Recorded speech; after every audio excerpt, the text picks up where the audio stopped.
Hey everyone, आप सभी का स्वागत है हमारे YouTube चैनल में। तो जैसा कि हमने इसके लास्ट एपिसोड में देखा था कि किनान जैसे ही उस ऑटो डिसाइपल के असेसमेंट को जीत जाता है, उसे रिवॉर्ड के तौर पे ये मिलता है कि उसे वो युआन पैवेलियन में जाने का मौका मिलेगा। और उसके साथ साथ उस असेसमेंट में दूसरी रैंक में और भी डिसाइपल्स आए हुए थे और उन्हें भी वो युआन पैवेलियन में जाने का मौका मिलता है। साथ ही किनान ने उस पैवेलियन में जाने के लिए अपनी पूरी तैयारी कर ली होती है।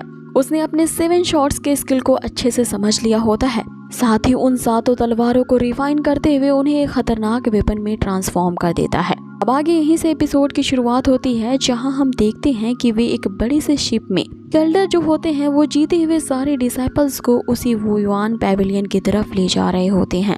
यहाँ पे एक डिसाइपल जो कि काफी ज्यादा उत्सुक होता है, वो एल्डर ताई से इस बारे में पूछता है कि आखिर हम वो युआन पैवेलियन में हमें जाने के लिए और कितना समय लगेगा।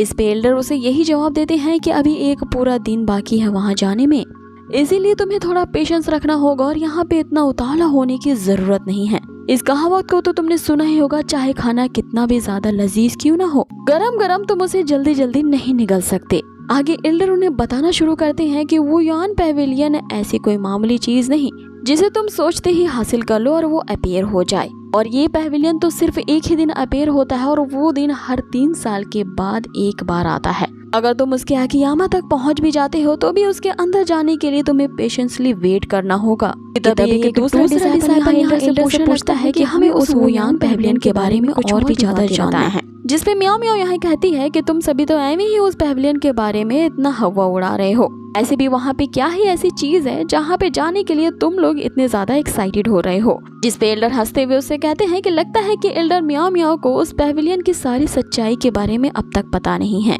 उस पैवेलियन में तुम्हें ऐसी अपॉर्चुनिटीज मिलेंगी जिसे कंपेयर किया जाए तो वो अपर रिल्म के एग्जिस्टेंस के बराबर है। अब इसे समझाने के लिए यहाँ पे एल्डर एक एग्जाम्पल देते हैं, जैसे कि इस कांगालान कॉन्टिनेंट को 2 ग्रुप्स में डिवाइड किया गया है। एक अपर रीजन तो दूसरा लोअर रीजन कहलाता है और अभी हम सिर्फ इसके लोअर रीजन में रह रहे हैं।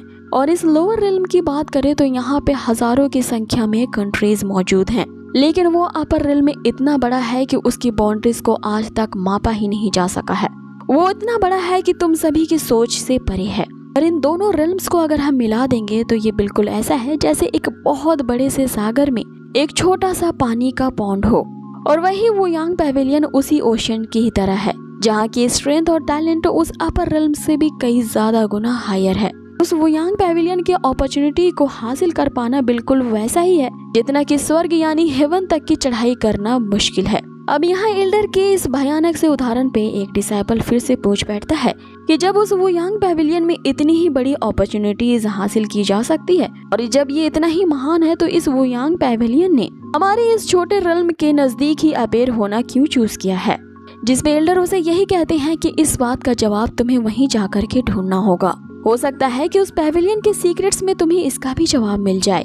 अब आगे हमें एक दिन के बाद का समय दिखाया जाता है, जहाँ पर एल्डर ताई अब एक ऐसी जगह पे पहुँच जाते हैं और अपनी कैलकुलेशन शुरू करने लगते हैं और उन सबको बताते हैं कि इस ऑटम माउंटेन में अब थोड़ी ही देर बाद वो युआन पैवेलियन नजर आने वाला है।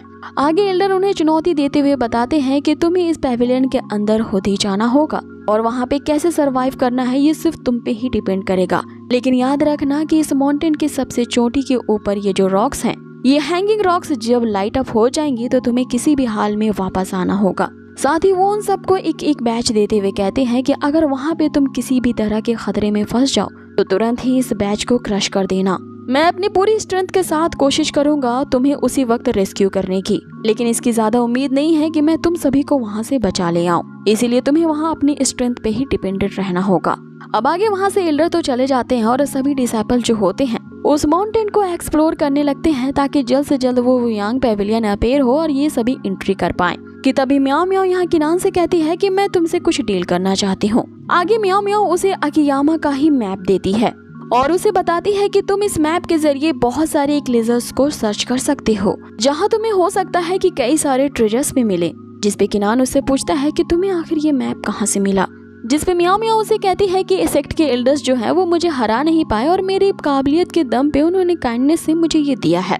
और अगर ये मैप पूरी तरह से सही हुआ तो तुम स्काई क्रिस्टल फ्लावर को जो जल्द ही ग्रो होने वाला है उसकी पैचेस को ढूंढ सकते हो। और ये फ्लावर प्लांट जो है, उस एक प्लांट की कीमत जो है वो 1000 किंग ऑफ मार्शल पिल्स के बराबर है।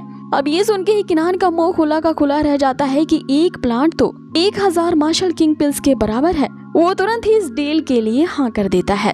आगे किनान उससे कहता है कि तुम मुझे ये फ्री में तो नहीं दोगी, जरूर इसके बदले में तुम मुझसे कुछ चाहती हो।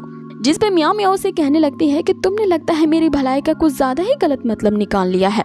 तुम तो मेरे सर्वेंट हो और मैं क्यों नहीं चाहूंगी अपने सर्वेंट की मदद करना। जिस पे किनान उससे कहता है कि अब इतनी भी ज्यादा एक्टिंग करने की जरूरत नहीं है, मैं चला जाऊंगा वहाँ पे। आगे किनान उससे कहता है कि मैं उस स्काई क्रिस्टल फ्लावर को लेने के लिए जा रहा हूँ, लेकिन तुम कहाँ जा रही हो?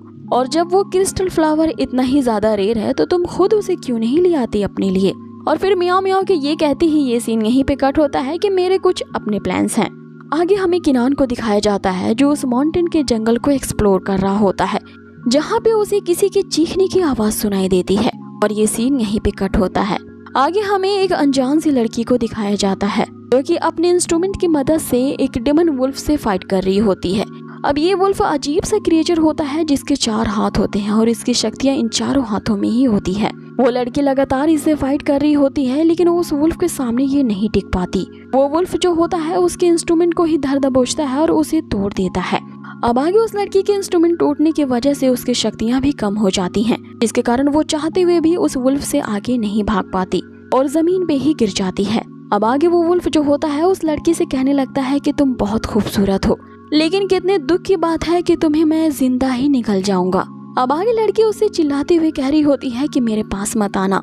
इस पे वो वुल्फ उससे कहता है कि तुम्हारी आवाज भी अच्छी है और तुम्हें खाकर तो मैं अपने आप को लकी समझूंगा। अब जैसे ही वो वुल्फ उस लड़की को जिंदा निकलने के लिए उसके और करीब आता है, यहाँ वो लड़की ये उम्मीद कर रही होती है कि कोई तो आकर के उसे बचा ले। कि तभी उसे यहाँ बचाने के लिए हमारा हीरो अबेर होता है और अपने एक शॉट से उस पे अटैक करता है। और इस अटैक को तो वो वुल्फ डॉज कर लेता है, लेकिन वो वुल्फ यहाँ पे किनान की स्ट्रेंथ को जानता था। उससे कहने लगता है कि तुम अपने ज़ुआनतान रिल्म के सिर्फ हाफ स्टेज तक ही पहुँचे हो और तुम्हारी इतनी हिम्मत कि तुम मेरे मामले में टांग अड़ा रहे हो। अब आगे वो लड़की भी यहाँ किनान से कहने लगती है कि हमारी कल्टीवेशन इतने लेवल की नहीं है कि इस वुल्फ का मुकाबला कर पाए, इसीलिए मैं अपने आप को यहाँ सेक्रीफाइस करने के लिए तैयार हूँ। बस तुम मेरे लिए इतना करना, मेरे मरने की खबर 7 वुमेन सेक्ट तक पहुँचा देना। वहाँ की मेरी सिस्टर्स इस वुल्फ से मेरी मौत का बदला लेंगी। जिसपे किनान उसे एक बहुत ही अच्छी बात कहता है कि मेरी ये आदत नहीं है कि मैं लोगों को अपने सामने ही मरता देखूं बिना उनकी मदद किए हुए। आगे किनान अपने गॉड ऑफ वॉर की स्पिरिचुअल आइज का यूज करता है ताकि वो वुल्फ के, जिससे उसे पता चलता है कि ये जो वुल्फ है वो ज़ुआनतान रिल्म के 3rd लेवल के बराबर तक पहुंच चुका है, लेकिन अपनी ची एनर्जी की मदद से वो इस वुल्फ डेमन के साथ फाइट कर सकता है। आगे वो अपने 7 सोल शॉट्स की ताकत को आजमाने के लिए सबसे पहले इस वुल्फ पे ही अटैक करता है, ताकि ये जान पाए कि इसके ये जो 7 तलवार हैं, इनकी स्ट्रेंथ वो वुल्फ झेल पाता है कि नहीं। आगे वो 7 शॉट्स बारी बारी से उस वुल्फ पे अटैक करने लगते हैं, जिसे वो अपने हाथों से ही डॉज कर रहा होता है। अब उसके अटैक को डॉज करने के बाद वो वुल्फ किनान से कहने लगता है कि बस तुम्हारी ताकत इतनी ही तक सीमित है। लगता है कि तुम यहाँ पे इस लड़के को बचाने के लिए नहीं बल्कि अपनी मौत को ढूंढते हुए यहाँ पे आए हो। अब आगे वो जोर से यहाँ पे दहाड़ रहा होता है, लेकिन उसे क्या पता था कि किनान का एक शॉट तो उसकी छाती के आर पार जा चुका है, जिससे उस वुल्फ डेमन की बोलती वहीं बंद हो जाती है और वो वहीं ढेर हो जाता है। और अब आगे किनान जो होता है अपने शॉट्स को वापस लेता है और उसके इतना कहते ही कि बोलने से ज्यादा मैं करके दिखाता हूँ, इस एपिसोड को यहीं फिनिश कर दिया जाता है। अब आगे सीरीज की कहानी और भी ज्यादा इंटरटेनिंग होने वाली है, क्योंकि पता नहीं कि उस वुयांग पेविलियन में ऐसे क्या ही सीक्रेट्स हैं जिसे जानने के लिए इतने सारे डिसाइपल्स इतना ज्यादा उत्सुक हो रहे हैं। और जैसे ही वो पेविलियन अपेयर होगा, उसके अंदर जाने के लिए इन सारे डिसाइपल्स के बीच एक होड़ सी मच जाएगी, जिसे जानने के लिए बने रहिए हमारे इस चैनल के साथ और कर दीजिए इसे लाइक, शेयर एंड सब्सक्राइब। बहुत ही जल्द मिलते हैं इसके नेक्स्ट अमेजिंग से एपिसोड पे। Till then, take care, stay healthy, goodbye.